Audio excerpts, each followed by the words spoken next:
tá faltando isso no Brasil. As pessoas assim, elas vão no médico achando que ele vai resolver todos os problemas, e o autismo ele precisa de uma faceta multidisciplinar médica. Ele tem que ter um gastro, tem que ter um imunologista, tem que ter um psiquiatra, um neurologista, um geneticista, tem que ter um portfólio de médicos por trás dessa criança para ter um bom desenvolvimento.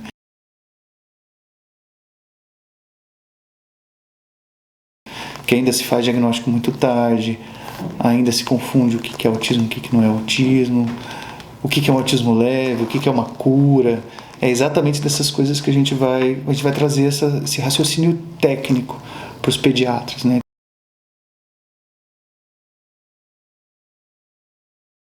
Como se o psico gerenciasse todos esses outros sistemas, e na realidade os outros sistemas também podem desestabilizar o psico, né?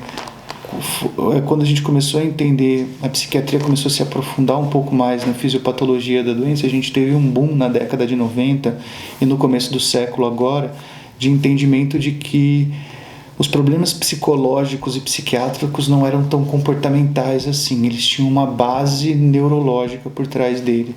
Que o processo adquirido de problemas psiquiátricos ele é um processo inflamatório, né? Então você tem áreas do cérebro,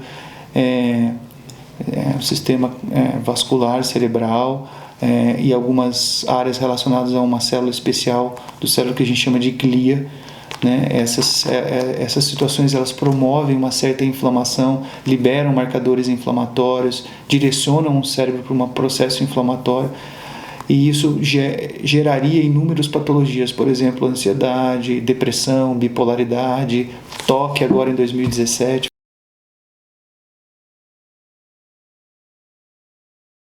Até esquizofrenia, então, teria uma base de inflamação. Quando você fala em inflamação, o que causa a inflamação é o estresse. Tá? Então, a gente sabia que o estresse causava as doenças psiquiátricas, mas a gente não sabia o mecanismo. A gente sabia que mexia nas funções neuronais, lá na depressão, mexia na serotonina, na adrenalina, mas a gente não sabia o mecanismo, o processo. E a gente está vendo um processo inflamatório sendo a base por trás de tudo isso. A gente está começando a querer entender isso. E é muito interessante quanto mexer no sistema imunológico, eu mexo no sistema neurológico psiquiátrico e vice-versa.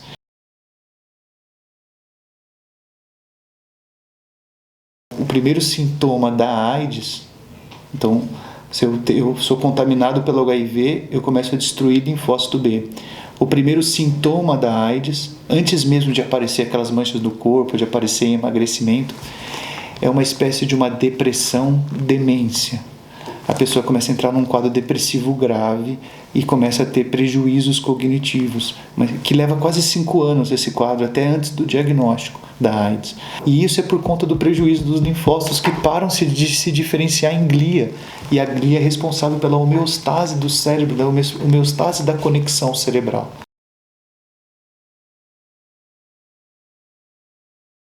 Mas o autismo em si, ele é um problema inato do desenvolvimento. TDAH, autismo e esquizofrenia são doenças genéticas. São problemas, transtornos em que eu nasço com eles. Eu adquiro isso na formação dos gametas, ou na fecundação, ou nos primeiros 10 dias depois da fecundação.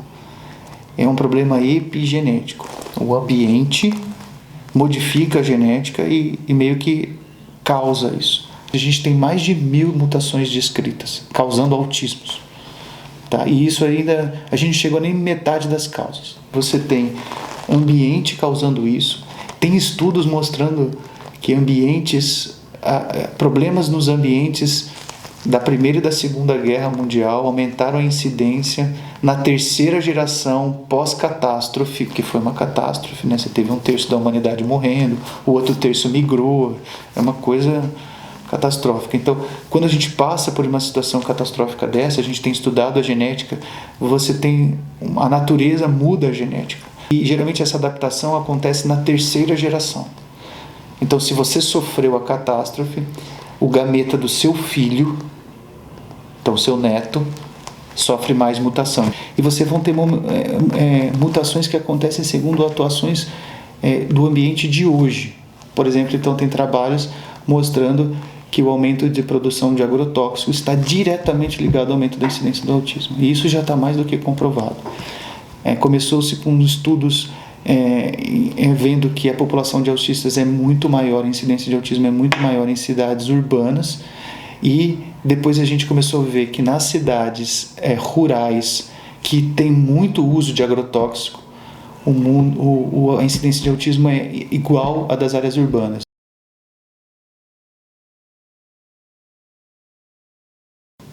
Então, esses genes são responsáveis pela produção de determinadas proteínas.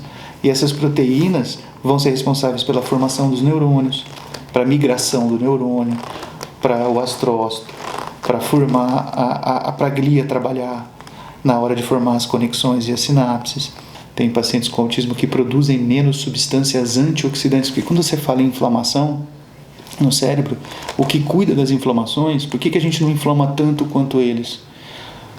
A gente inflama também. Se você ficar a noite inteira sem dormir, no outro dia você acorda daquele jeito que você já sabe como é.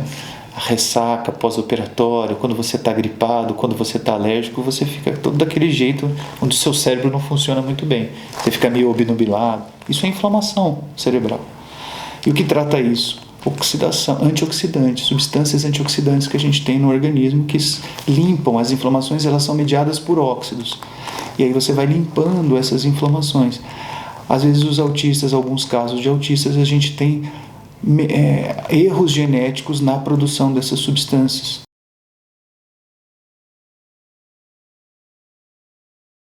Algumas vezes, então, por eu ter o cérebro um pouco mais excitado, eu dificulto essa fase antioxidante do nosso ciclo vigília. Então, hoje não se dorme mais cedo, né? E o segredo de uma homeostase antioxidante, anti-inflamatória, é você ter um sono reparador, né? Um sono saudável, que é um sono modulado pela melatonina, que é um sono que vai mais ou menos entre 7 e 8 horas, no momento que escurece, até as 3 da manhã. Porque 3 da manhã eu produzo cortisol, que é o hormônio da vigília.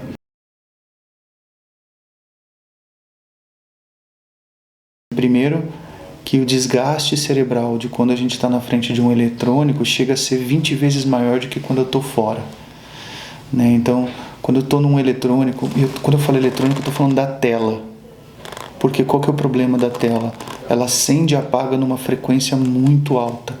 Então, quando a gente está prestando atenção em alguma coisa, o nosso cérebro, a onda da atenção no cérebro, ela movimenta o cérebro numa frequência de 10 Hz. Tá? E essa frequência é uma frequência básica. Quando eu estou muito ansioso, eu fico em 15, 20 Hz. Tá? Quando eu estou na frente do eletrônico, tem tela que está acendendo e apagando de 60 a 200 Hz. E isso promove um nível de excitação no meu cérebro muito grande. E aí o que eu faço com aquela oxidação? Eu aumento. Então, o cérebro, quando ele está na frente, a mitocôndria da célula, do neurônio, quando uma pessoa está na frente de uma tela, ela está trabalhando muito mais. Ela está produzindo muito mais energia para que aquele cérebro consiga captar aquelas informações. O excesso de excitação à noite produz o cortisol, que é o hormônio da vigília, mas quando eu estou sob estresse, eu produzo ele. Então, meu cérebro está bombando de trabalhar, mas o meu cérebro aqui dentro não sabe que eu estou na frente de uma televisão. Ele pode achar que eu estou na guerra, porque ele está trabalhando demais, então ele produz o cortisol, que é o hormônio do estresse. E ao mesmo tempo, eu não produzo a melatonina, que é o hormônio do sono. E aí o que acontece com o meu sono? Vai por água abaixo. Quando você traz esse raciocínio para o autismo, você vê que o que acontece com as crianças com autismo, eles têm esse cérebro já mais excitado naturalmente, como se não tivesse o cérebro excitado mesmo sem ver o eletrônico. Tá? E aí eles têm mais dificuldade de pegar no sono e de produzir melatonina também. Tá? Se eu coloco ele ainda no eletrônico, aí eu vou ter problemas sérios. Eu tenho duas substâncias, o aparelho e a criança, em alta performance, em alta frequência. Então eu crio uma simbiose hipnótica entre um e outro. Né? Eu fico praticamente em transe. Você vai ver, a criança está fazendo tudo na hora que ela entra na frente do eletrônico, isso todos nós. A gente fica em transe, a gente fica naquilo, pode chamar, pode fazer não sei o que, a gente não vira. O autismo tem esse transe por natureza.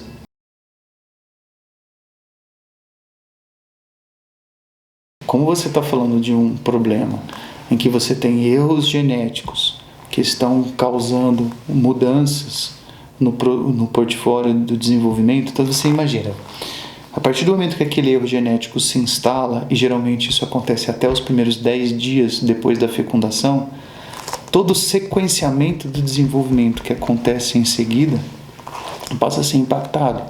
Quando a gente fala em cura, eu teria que, para curar, eu teria que não só corrigir esse erro, eu teria que corrigir todas as consequências que esses erros trouxeram ao longo de todo esse tempo. Porque você imagina que a gente tem um erro que está acontecendo nos primeiros 10 dias de vida, depois da fecundação, e eu vou fazer o diagnóstico desse erro com 3 anos de idade, vamos dizer assim, com 2 anos de idade. Então isso é 3 anos depois que esse erro aconteceu.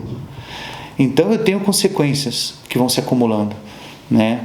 Daqui 3, 4, 5 anos. O que as pessoas chamam de cura é quando aquele problema deixa de ter prejuízo. Porque na psiquiatria, a definição de transtorno é um comportamento que traz prejuízo na função. Se o autismo foi a causa de mudanças epigenéticas que fazem com que porque o cérebro mais excitado, que faz muita conexão, é um cérebro mais inteligente do que o normal. Quando você pega o MIT, tem pesquisas mostrando que até 70% dos alunos têm um perfil autístico de desenvolvimento lá dentro. A diferença de um paciente de baixa funcionalidade para um paciente de alta funcionalidade é o nível de conexão que ele faz. Agora, se eu conseguir criar uma terapia genética que vai agir naquele gene, que vai modificar aquele gene, eu posso começar a fazer sinapse a partir de determinado momento. Eu posso começar a ter uma alta funcionalidade. Agora, eu não sei se isso vai significar cura, porque eu tenho todo um processo de prejuízo até um determinado ponto. Eu não vou trocar de cérebro. No futuro, se eu tiver terapias gênicas que fazem isso, eu vou poder identificar talvez o erro genético logo na gravidez e fazer o tratamento genético dentro da gravidez. Aí talvez eu nem tenha o problema, vamos dizer assim.